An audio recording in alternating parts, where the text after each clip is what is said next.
One of the major themes in photography is this desire to have a more permanent image.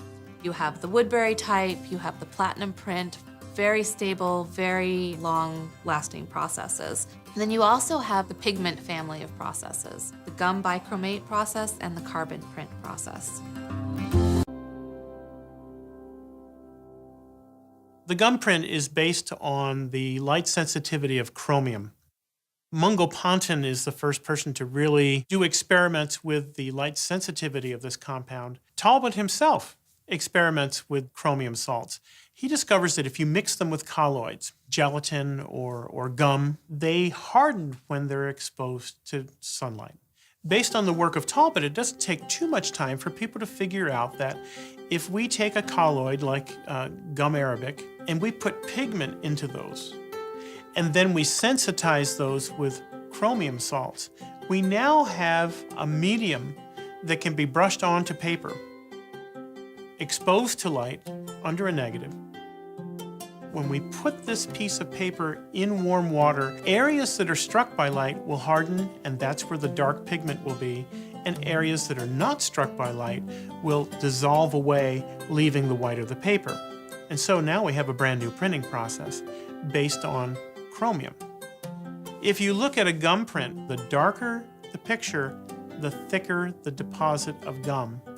And the whiter the picture, the more you're getting towards the actual paper. So the image itself will have slight relief. One of the names that's associated with gum printing and carbon printing is Alphonse Poitvin, a Frenchman who perfects certain elements of chromium printing. While it's imperfect, is the seed to an improvement that's later done by Joseph Swan that results in this process we now call carbon printing. It's essentially a piece of paper that's coated with gelatin that is bearing pigment. This thing is called the tissue. It's not tissue-like at all. It feels like a piece of plastic. The tissue is sensitized with chromium, is contact printed with a negative.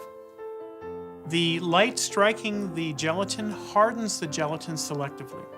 That tissue now is put into cold water. A second piece of paper bearing clear gelatin on the surface is put in contact with the tissue.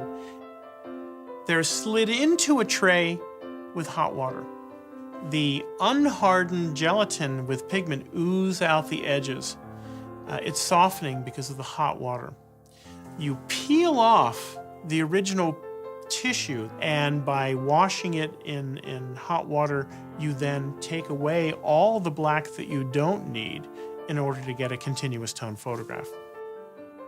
The image itself is very, very permanent. It's still being done today. There's still people making carbon prints today.